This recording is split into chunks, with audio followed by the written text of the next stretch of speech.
In the famous village of Al-Jura, which belongs to the city of Al-Majdal in Ashkelon, on June 28, 1936, a historically significant child named Ahmed Ismail Yassin was born, later known as Ahmed Yassin. He was born in the same month and year as the outbreak of the Great Palestinian Revolt, which we discussed in another episode. His father, Haj Ismail Yassin, tragically passed away in the year 1939 when Ahmed was only at the tender age of 3 years old. He lived with his mother, Mrs. Sada Abdullah Al-Habil. In 1948, the Nakba took place and the residents of Al-Jura and all of Ashkelon were displaced to the Gaza Strip along with tens of thousands of other families who were forced to leave. By that time in 1948, Ahmed was 12 years old. He had started his 5th grade studies for a month only. But when they were displaced and the school was taken over, Ahmed was left without education. The situation in Gaza, as you can imagine, went from bad to worse. Tens of thousands of families, as I mentioned, were pouring into the strip. No housing, no jobs, no food, and everything under dire conditions. At night, the child Ahmed Yassin, along with his friends and most of the displaced people, would go to the barracks of the Egyptian army stationed on the outskirts of Gaza at the time. They would take whatever leftover bread, cooked food, or anything edible from the soldiers to stave off their own hunger and that of their families during the famine caused by the siege on Gaza at that time. And when things settled down a bit, in 1950, Ahmed found a job and started working at a restaurant that sold fava beans and falafel in Gaza. He continued working, my friend, for a year until schooling for refugees resumed in 1951 and Ahmed was finally able to return to school. He indeed resumed his education, yes, but unfortunately he had to go back and restart from the 4th grade as if he had lost 4 years of his life. On July 15th, 1952, when he was 16 years old, he went with his friends to play by the beaches of Gaza. While he was jumping around, flipping and doing stunts, he fell on his head and suffered a serious fracture in his neck, which caused him to lose mobility. They rushed him to the hospital where he was put in a cast for 45 days. When he was discharged, he discovered that he had lost his sense of balance and had difficulty moving his limbs. Even at school, he could no longer hold a pen to write. Yes, indeed, he could walk, but he could only do so very slowly and cautiously to the extent that he could trip over a small pebble under his feet. Despite his condition worsening day by day, he decided to continue his studies, enduring the struggle of commuting day in, day out to and from school. He attended primary school at Al-Shafi School, middle school at Al-Carmel School, and high school at Palestine Secondary School in 1958. Later, he enrolled in the Faculty of Arts at Ain Shams University in Egypt. However, due to difficult life circumstances, he was unable to travel to pursue higher education, so he decided to accept a job offer on October 4th of the same year, 1958, as an Arabic language and Islamic education teacher at a school in Gaza. In 1961, he married Mrs. Halima Hassan Yassin, with whom he later had 11 children. By 1964, his financial situation had started to improve slightly, so he decided to resume his education at the same university, Ain Shams University, but this time as an external student in the Faculty of Arts Department of English Language. Despite his increasing physical weakness and disability, he traveled to Egypt to pursue his studies. And only 1 year has passed, brother, before Ahmed Yassin was arrested in Egypt in 1965 along with other individuals with Islamic orientations and affiliations at the university during the well-known events of '65.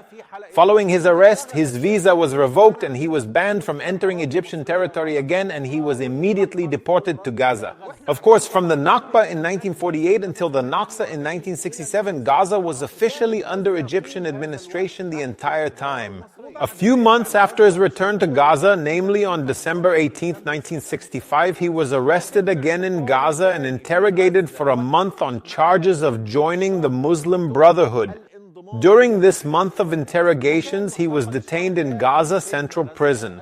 After his release, the thin-bodied, bearded man in his 30s decided to dedicate himself to preaching in Gaza's mosques. He was inspired by the Muslim Brotherhood's concept of reviving religion in people's hearts and uniting them around it, which was the main concept the Muslim Brotherhood in Egypt at the time followed. And this was despite the fact that he had not actually joined the Muslim Brotherhood. This brings us to the question, is Hamas, the movement later founded by the Sheikh, considered a Brotherhood-affiliated movement or not? The answer is yes and no, both at the same time.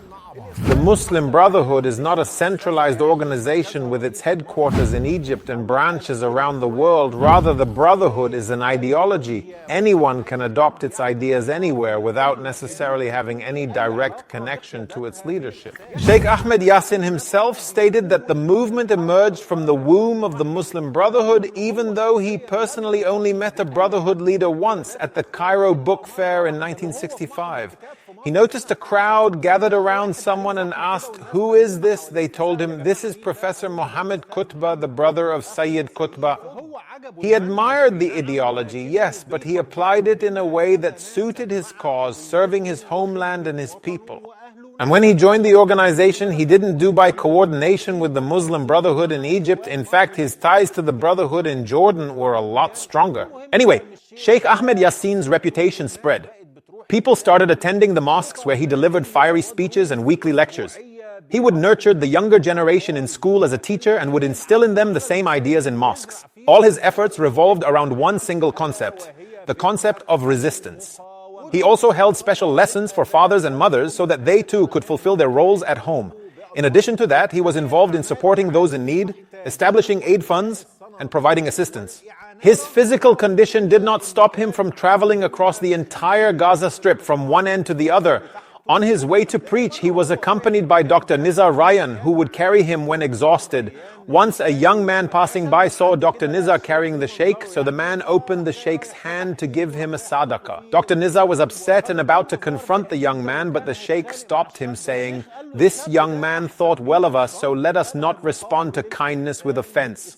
By the way, Dr. Nizar was also assassinated later in 2009, and as the years passed, my brother, the idea of the Islamic movement in Gaza began to form and grow around the sheikh. Keep in mind that at that time, after 1967, Gaza was being governed by the Zionists, so everything I'm telling you now was happening during their rule over the Strip.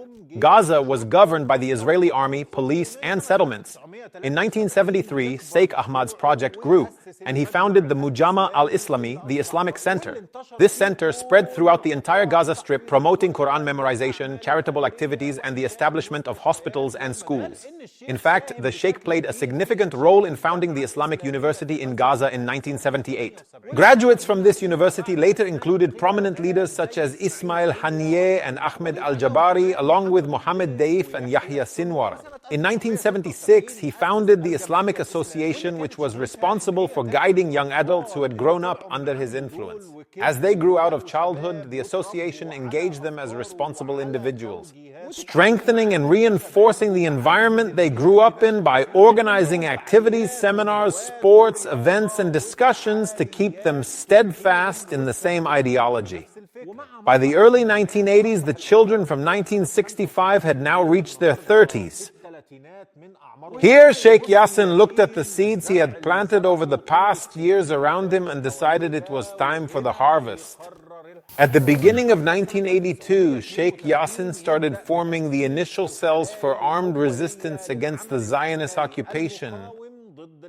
He began leveraging his name and reputation to carefully and strategically collect donations both from within the Gaza Strip and from Arab countries. He also started purchasing weapons and supplying them to the Strip, as well as training those young men. Moreover, he also established a security apparatus whose mission was to track down spies who were divulging information to the occupation.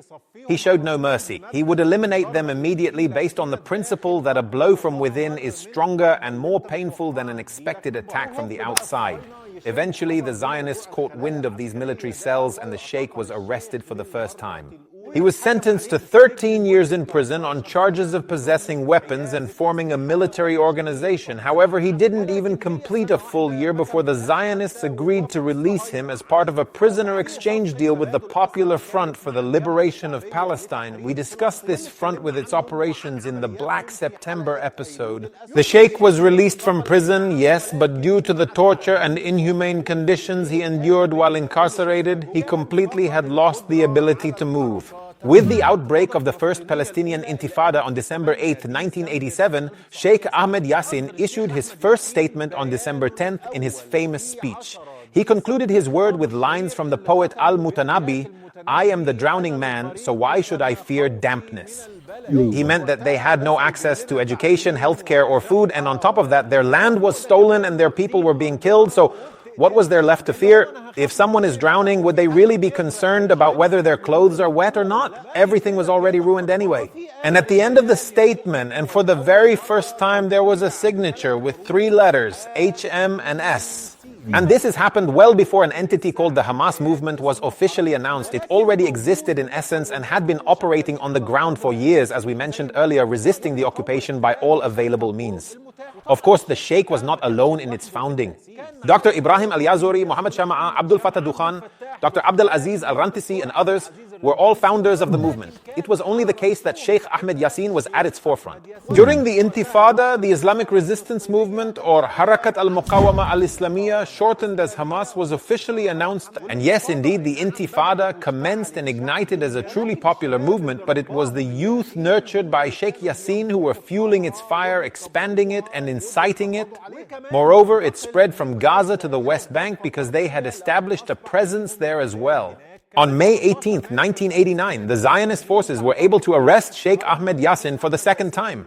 But this time, the Sheikh was detained along with 1,500 other members of the same resistance movement. The Zionists then issued a statement claiming that, "We've done it, everyone. Hamas has been completely eradicated, thank God." Of course, they didn't actually say thank God. They said it in their own way, but I'm saying it so you understand. Following his arrest and trial, Sheikh Ahmed Yassin was sentenced to life imprisonment plus an additional 15 years on charges of founding an armed movement, kidnapping Zionist soldiers and killing them. We've discussed this in another episode as well. Hamas issued a statement the following day saying, "The Zionist claims are not true at all. Hamas still exists and our members are still among the people as usual and our operations continue despite the arrest of Sheikh Ahmed Yassin."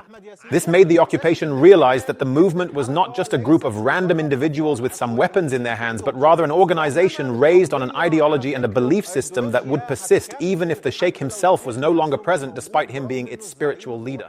Zvika Sela, a Zionist intelligence officer, said that he went to Sheikh Ahmed Yassin in his cell and offered him a deal. They would release him in exchange for revealing the location of the buried body of Officer Ilan Saadun, who had been kidnapped and killed. Sheikh Yassin responded, "You, more than anyone, can see the harsh conditions of my imprisonment and the pit you have thrown me into, but I will not leave here in exchange for the body of a soldier. That is humiliating, unacceptable, and impossible for me to agree to." Hamas also tried to secure his release. In 1992, they kidnapped a Zionist soldier and demanded that the Zionists exchange him for Sheikh Yassin. But the Zionists refused and tried to maneuver around the situation. So they stormed the location where Hamas was holding the soldier, killing him during the rescue attempt. Along with him, the commander of the unit sent to free him was also killed, which turned into a major scandal at the time. Then the Zionists carried out another foolish operation by attempting to assassinate Khalid Mashal in Jordan on September 25, 1997. The operation failed and the operatives who attempted the assassination were captured at the time. Benjamin Netanyahu was the prime minister then. As a result, the Zionists were forced to agree to Sheikh Yassin's release on October 1, 1997. This was part of an agreement between Jordan and the Zionists where Sheikh Yassin was released in exchange for the return of their Mossad agents. We've also covered this story in the Serum episode. While Sheikh Ahmed Yassin was incarcerated, the Oslo Accords were signed in 1993. This was done when the administration of the Gaza Strip was transferred to the Palestinian Authority under the leadership of Yasser Arafat in 1994. When Sheikh Ahmed Yassin was released in 1997, he was categorically against the accord and he began inciting people against the agreement and its terms. As a result, in 1998, the Palestinian Authority itself placed him under house arrest. And it wasn't just once. They placed him under house arrest again in 2001 and once more in 2002. When the second Palestinian Intifada broke out in 2000, he was one of the first to incite people into action from his wheelchair, and his words were impactful despite the restrictions imposed on him. At this point, it became abundantly clear to the Zionists that trying to isolate him from the people only made him come back stronger than before. And so, in 2003, Sheikh Ahmed Yassin's name was added to the U.S. terrorism watch lists. He was labeled as a terrorist when he was a 67-year-old physically frail man. He had unfortunately completely lost sight in his right eye and had a significantly weakened vision in his left eye as well. In addition, he suffered from a chronic inflammation in his left ear, not to mention his lungs, which have gradually been deteriorating. For someone of his age and in such a fragile health condition, especially what he endured in prison, it was remarkable that he was still alive. Then, on June 13, 2003, the Zionists announced that Sheikh Ahmed Yassin had become a target for any imminent military action. Indeed, an assassination attempt was carried out on September 6th of the same year, 2003. A quarter-ton bomb was dropped on a house where Sheikh Ahmed Yassin was present. However, he had already finished his meeting there and left the house along with Ismail Haniyeh before the bomb was dropped on the building. The result of this attempt was just a minor injury to his right hand. On March 19, 2004, Sheikh Ahmed Yassin fell from his wheelchair and was rushed to the hospital. There, doctors discovered that he was suffering from severe pneumonia, which caused him to lose his ability to speak and breathe normally. The doctors stated that he was in his final days. However, by the will of Allah, he was granted 3 more days before his eventual passing. So, in the early hours of the morning of Monday, March 22, 2004, he was on his way to perform the Fajr prayer, his final prayer in the mosque. At the same time, the Prime Minister Ariel Sharon and his cabinet were watching the events unfold on their screens. As American military aircraft were hovering in the skies over Gaza, waiting for the Sheikh to exit the mosque. The moment he stepped out, 3 Apache missiles were launched toward his frail body, which was seated in his wheelchair, without sight and without refuge. The wheelchair's wheels flew in all directions, along with fragments of his body, scattering his ideas and thoughts across all of Palestine. And with utter foolishness, they granted him the very concept of martyrdom that they were fighting against and suffering because of. With their own hands, they added the final symbolic touch to the Sheikh's legacy of resistance, to the point where on the next day, every newborn boy across Palestine was given the name Ahmed Yassin. Those who had never heard of him before in the Arab world and beyond started to read, learn, and inform others about who Ahmed Yassin truly was. And today, 20 years after his martyrdom, Yassin missiles are being manufactured. A grand funeral procession took place in Gaza to bid farewell to Sheikh Ahmed Yassin. Everyone chanted Sheikh of the Martyrs and recalled the words he said to Dr. Nizar Rayyan when he wanted to reprimand the young man who came and placed money in the Sheikh's hand. He said, "We are in a struggle with the Zionists over this generation. Either they win it over from us, or we save it from their hands."